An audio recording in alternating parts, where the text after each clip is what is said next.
नमस्कार दोस्तों,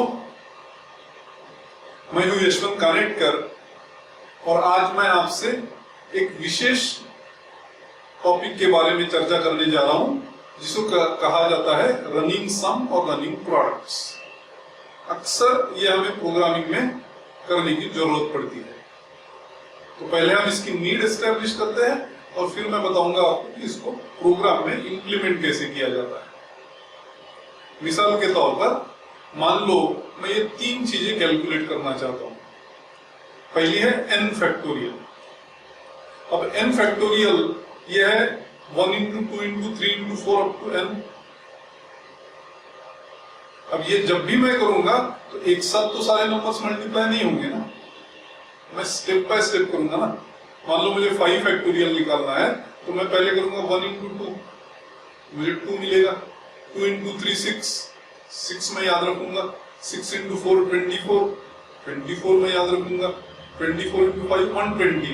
तब मैं जाके बोलूंगा कि 5 फैक्टोरियल की वैल्यू है 120। मतलब इंटरमीडिएट मुझे रिजल्ट्स मिलते जाएंगे जिनके द्वारा मैं फाइनल रिजल्ट की तरफ प्रोसीड करूंगा। उसी प्रकार अगर मुझे 1 to n ये नंबर जोड़ने हैं, समेशन ऑफ 1 to n, तो मैं 1 + 2 + 3 करूंगा। ये भी एक साथ नहीं कर पाऊंगा। मान लो मुझे पहले 5 नंबर जोड़ने हैं तो पहले मैं करूंगा 1 + 2, उससे 3 मिलेगा। 3 + 3 6, 6 + 4 10, 10 + 5 15। मतलब ऐसे इंटरमीडिएट रिजल्ट्स यूज करते करते मैं फाइनल रिजल्ट की तरफ प्रोसीड करूंगा। वैसे ही एक और एग्जांपल है x to the power n। अगर x की वैल्यू 2 है तो मुझे करना है 2 × 2 × 2 n टाइम्स। ये भी मैं स्टेप बाय स्टेप करूंगा। 2 × 2 4, 4 × 2 8, 8 × 2 16, 16 × 2 32, so on and so forth। ये स्पेशल किस्म के लॉजिक्स होते हैं जिसमें इंटरमीडिएट रिजल्ट्स यूज करके फाइनल रिजल्ट की तरफ आप आगे बढ़ते हो। तो पहला जो है ये बन गया रनिंग प्रोडक्ट, क्योंकि वहां मल्टीप्लिकेशन का प्रयोग किया है। आखिरी का भी है रनिंग प्रोडक्ट, जबकि बीच वाला है रनिंग सम। तो ऐसे लॉजिक्स इंप्लीमेंट करने के लिए स्पेशल टाइप का प्रोविजन है जो हमें यूज करना पड़ता है प्रोग्राम में। देखिए इसको कैसे करते हैं। मान लो ये रनिंग सम्स और प्रोडक्ट्स मुझे बनाने हैं तो मैं क्या करूंगा, पहले n की वैल्यू स्कैन कर लूंगा। जो भी n की वैल्यू होगी उसका फैक्टोरियल मुझे निकालना है। अब उसमें कई सारे मल्टीप्लिकेशंस है, इसलिए मुझे एक लूप चलाना होगा। तो 1 to n मुझे ऐड करना है, 1 × 2 × 3 up to n करना है और 2 raised to n करना है, मतलब 2 × 2 × 2 n टाइम्स करना है। तो रनिंग सम और 2 रनिंग प्रोडक्ट्स मुझे इंप्लीमेंट करने हैं। इसलिए मैं एक लूप चलाऊंगा जो कि n टाइम चले। अगर ऐसा है तो मैं ये लूप के बाहर लिखूंगा i = 1 और आखिरी में लिखूंगा i = i + 1 या i ++। तो 1 to n in steps of 1 ऐसे ही चलेगा। अब रनिंग सम और रनिंग प्रोडक्ट्स इंप्लीमेंट करने के लिए जो स्पेशल लॉजिक मैंने बताया वो है s = s + समथिंग या p = p × समथिंग। अगर प्रोडक्ट निकालना है मुझे तो s = s + समथिंग में जब करने जाऊंगा वो जो समथिंग है वो इस केस में रहेगा i 1 2 3 4 5 बढ़ रहा है और मुझे वही जोड़ने हैं, इसलिए मैं लिखूंगा s = s + i। उसी प्रकार अगर रनिंग प्रोडक्ट्स मुझे करने हैं तो मैं लिखूंगा p = p × i। जब भी मैं रनिंग सम करूंगा तो मुझे जरूरी है कि s की वैल्यू पहले 0 से इनिशियलाइज करें, अदरवाइज क्या हो जाएगा कि मैं int s करूंगा तो s की वैल्यू गार्बेज दी जाएगी। मुझे अगर रनिंग प्रोडक्ट करना है फैक्टोरियल के लिए तो मैं लिखूंगा p = p × i और 2 raised to जो करना है वो भी एक रनिंग प्रोडक्ट है, उसके लिए मैं लिखूंगा pr = pr × 2। जैसे सम को इनिशियलाइज किया 0 को, वैसे ही प्रोडक्ट्स को हर टाइम इनिशियलाइज करना चाहिए आपने 1 से। ऐसा क्यों? क्योंकि अगर मैंने ये नहीं किया तो प्रोडक्ट की वैल्यू रहेगी गार्बेज। गार्बेज इनटू समथिंग तो नहीं करना है ना हमें। मोर ओवर एस को जैसा 0 किया वैसे p को 0 नहीं कर सकता हूं, अदरवाइज 0 × 1 0, 0 × 2 0 ऐसा होता जाएगा।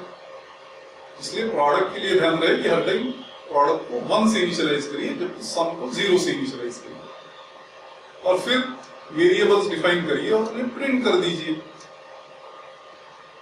जब ये प्रिंट करोगे तो आपको रनिंग सम और रनिंग प्रोडक्ट्स आपने जो कैलकुलेट किए वो मिलेंगे।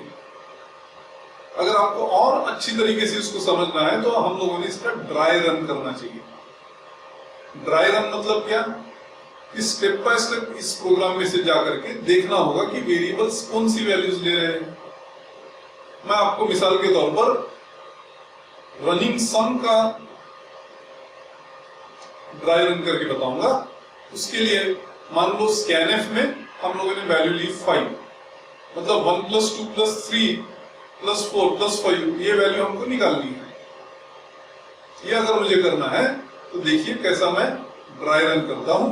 आई की वैल्यू शुरुआत में होगी 1 और एस की वैल्यू होगी 0, तो वो आई और एस के नीचे लिख देते हैं उसकी करंट वैल्यू क्या है। रनिंग प्रोडक्ट अभी हमें नहीं करना है, तो व्हाइल लूप में पहुंचे, आई की वैल्यू 1 है, 1 < 5 ट्रू है। ये ट्रू रहने के कारण s = s + i होगा। s = s + i से क्या मिलेगा, 0 + 1 यानी 1, वो s को असाइन हो गया। जो वैल्यू s को असाइन हुई वो नीचे लिख दिया हम लोगों ने 1। फिर i++ से i की वैल्यू बढ़ गई, बन गई 2। फिर कंट्रोल व्हाइल में जाएगा, 2 < 5 ट्रू हो जाएगा। फिर से s + i होगा, s + i आप देगा आपको 1 + 2 मतलब 3, वो फिर लिख दिया मैंने। i++ से i की वैल्यू बन गई 3। फिर कंट्रोल व्हाइल में गया, 3 < 5 ट्रू हो गया। वो होने पर 3 + 3 6 हुआ, s = s + i से 6 मिला, वो लिख दिया मैंने s के नीचे। फिर i++ से i की वैल्यू 4 हो गई। फिर कंट्रोल पहुंचा व्हाइल में, वहां i की वैल्यू 4 है, 4 < 5 ट्रू है, इसलिए फिर एक बार s = s + i होगा, s + i से 10 मिलेगा। i++ से i की वैल्यू 5 हो जाएगी। फिर कंट्रोल व्हाइल में जाएगा, 5 < 5 ट्रू है, तो s + i से इस बार आपको मिलेगा 15। फिर कंट्रोल i++ पे जाएगा, i की वैल्यू बन जाएगी 6। अब की बार जब कंट्रोल व्हाइल में जाएगा तो 6 < 5 फेल हो जाएगा। तो जैसे ही फेल होगा कंट्रोल लूप के बाहर आएगा, s की वैल्यू प्रिंट हो जाएगी, उसकी लेटेस्ट वैल्यू है 15, इसलिए सम की वैल्यू 15 ऐसे प्रिंट हो जाएगी। उसी प्रकार मान लो आपने ड्राई रन किया प्रोडक्ट्स के लिए, तो आप देखेंगे ये प्रोग्राम बिल्कुल सही चलता है और आपको 120 मिलता है फैक्टोरियल वैल्यू ऑफ 5 और 2⁵ से मिलेगा आपको 32। तो कहने का मतलब है जब भी आप प्रोग्राम लिखोगे तो ऐसा एक ड्राई रन करके देख लीजिए एक बार कि ये पेपर पे तो कम से कम सही चल रहा है या नहीं। फिर आप उसको टाइप करिए, कंपाइल करिए, वो बात की बात है। तो जब घर में प्रोग्राम लिखोगे तो ये जरूरी है देखना पेपर पे कि चलता है कि नहीं। इसको कहते हैं ड्राई रन करना। ये आदत डाल दीजिए, ये आपको बहुत काम आएगी।